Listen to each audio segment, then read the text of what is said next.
Bismillahirrahmanirrahim. Sabbaha lillahi ma fis samawati wa ma fil ardh. Allahu akbar.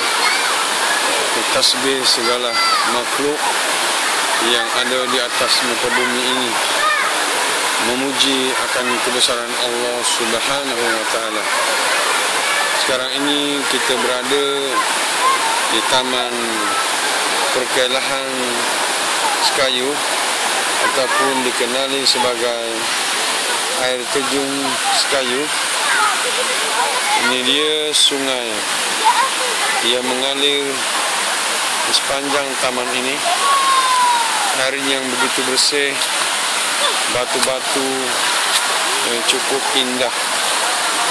Airnya yang mengalir dengan begitu tenang, melambangkan dan menunjukkan akan kehebatan dan kebesaran Pencipta yang Maha Agung, yaitu Allah Subhanahu wa taala, yang menciptakan bumi dan langit dengan keadaan yang cukup cantik dan cukup sempurna.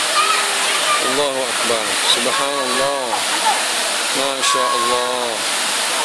Mudah-mudahan keindahan dan kecantikan yang ada di taman ini menjadikan makhluk, yaitu manusia, lebih bertakwa kepada Allah Subhanahu wa taala sambil menikmati keindahan taman ini. Marilah kita jadikan keindahan dan kecantikan taman ini untuk kita muhasabah dan kita berfikir sejenak akan kekuasaan Allah Subhanahu wa taala. Janganlah dijadikan keindahan dan kecantikan taman ciptaan Allah Subhanahu wa taala ini untuk kita melampiaskan hawa nafsu kita, tapi kita jadikanlah keindahan dan kecantikan alam yang ada di sini untuk kita berfikir dan untuk kita muhasabah diri. Mudah-mudahan kecantikan dan keindahan yang kita nikmati, yang kita dapat di taman ini akan menjadikan kita lebih dekat dengan Allah Subhanahu wa taala. Kita menjauhkan diri kita daripada perkara-perkara yang menyebabkan kita semakin jauh dengan hukum Allah Subhanahu wa taala.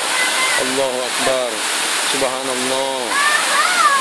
Inilah ciptaan Allah Subhanahu wa taala yang cukup indah, cukup cantik, menyentuh jiwa dan perasaan kita akan kebesaran dan kekuasaan Allah Subhanahu wa taala, dengan pokok-pokoknya yang hijau, dengan tumbuh-tumbuhannya yang begitu subur, ditambah dengan aliran yang cukup tenang, air yang cukup jernih, mengalir sepanjang waktu dan sepanjang masa dan sepanjang hari, saban waktu, saban tahun, tidak pernah berhenti mengalir. Itulah kebesaran dan kehebatan Allah Subhanahu wa taala.